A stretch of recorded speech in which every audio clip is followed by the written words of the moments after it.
वंदन करून मी प्रस्ताविकाला सुरुवात करू. हा म्हणूनच भारत मातेचा नारा पुकारला आपण ती येऊ दे ना. हां गडबड काय आपण एक 2 मिनिटं नाही नाही चालू ठेवा. नाही तर मग तुम्हाला हे करायचं असेल तर आवाज सत्कार सोहळ्याला आपल्याला स्पीकरची गरज नाही ना असं आहे म्हणून ते टाईम घेतात. आज 14 फेब्रुवारी 2019 ला पुलवामा येथे झालेल्या हल्ल्यात सीआरपीएफचे देशातील एकूण 44 जवान शहीद झाले. तसेच या हल्ल्यात महाराष्ट्र राज्यातील बुलढाणा जिल्ह्यातील मलकापूर येथील श्रीकृष्ण राजपूत व लोणार तालुक्यातील वीरपांगरा येथील नितीन राठोड हे शहीद झाले. त्याचप्रमाणे देशाच्या विविध भागात सीमेवर काम करताना देशसेवेसाठी याच बुलढाणा जिल्ह्यातील योगेश दराडे मांडवा, प्रदीप घुगे, दुसरबीड, प्रदीप मांदळे, पळसखेड चक्का, अनिल वाघमारे, सावरगाव डुकरे, नाना बौला आणि खैरव, संदीप मुंडे, पळसखेड चक्का, रघुनाथ जायबाई, रघुरवाडी, रणशोर डाकणे, रोमना, संदीप फारडे, आळंद, सचिन सानप, खळेगाव, रामभाऊ दराडे, मारुतराव वाहक, पांगरे इत्यादी जवानांनी आपल्या शौर्याचा परिचय देताना प्राणाची आहुती दिली. पण आज या जवानांच्या स्मृतींना उजाळा देण्यासाठी आपण इथे जमलो असताना व त्यांच्या कर्तृत्वाला मानाचा मुद्रा करून स्मृतींना आठवण करून असताना मनोमन खंत आणि खतखतीची एक ज्योत नुसती पेटली नसून आक्रोश पूर्ण रडत आहे. जरी कोणाला सत्य वाटत हे सत्य आपल्याला कोणी सांगितले म्हणून माहीत होते व्याकुलतेच्या भावनेतून कळत.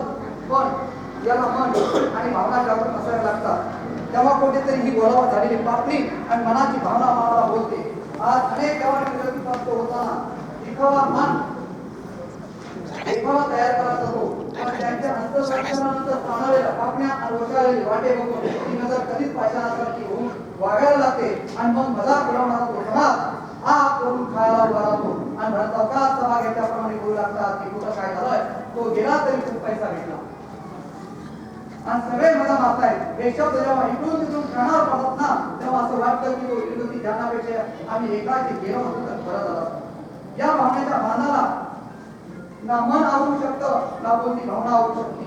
आशीर्वाद किंवा मिळालेला पैसा मग ते वाक्य का बोलतो असं समाजाला वाटू लागते. तो समाज बोलू लागतो. म्हणून समाज असं सांगावं वाटतं बोलू नका. हा बोलू शकतो कारण पैसा मिळवता येतो. पण वाट थांबलेला किंवा विरगतीकडे झालेला मुलगा, भाऊ, बाप, पती शिकत नाही.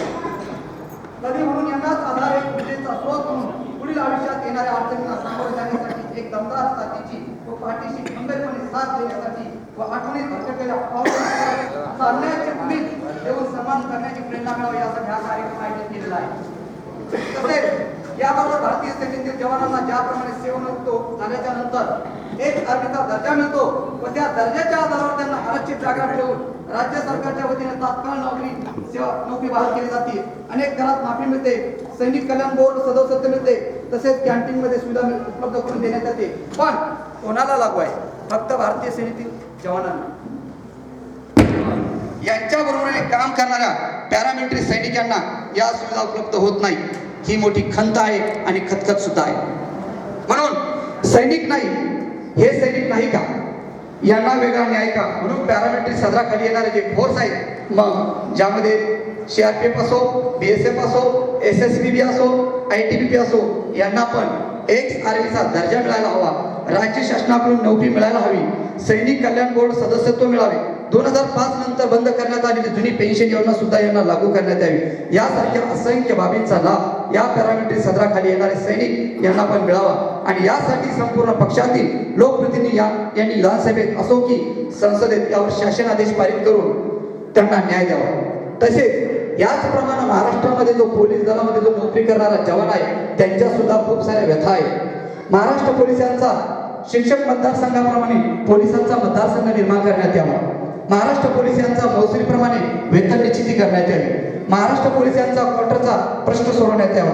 महाराष्ट्र पोलिसांचे ड्युटीचे तास कमी करावे. महाराष्ट्र पोलिसांसाठी पोलीस ठाण्याचे बांधकाम करण्यात यावे. महाराष्ट्र पोलिसांवर होणाऱ्या हल्ल्यापासून बचाव होण्यासाठी संरक्षण कायदा सुद्धा निर्माण व्हावा. शिक्षक आमदाराप्रमाणे पोलिसांचे प्रश्न सोडवण्यासाठी हा पोलिसांचाच आमदार इथे निश्चित करण्यात यावा. तसेच ड्युटीवर असताना पोलिसांचा मृत्यू जर झाला तर त्यांच्या वेतना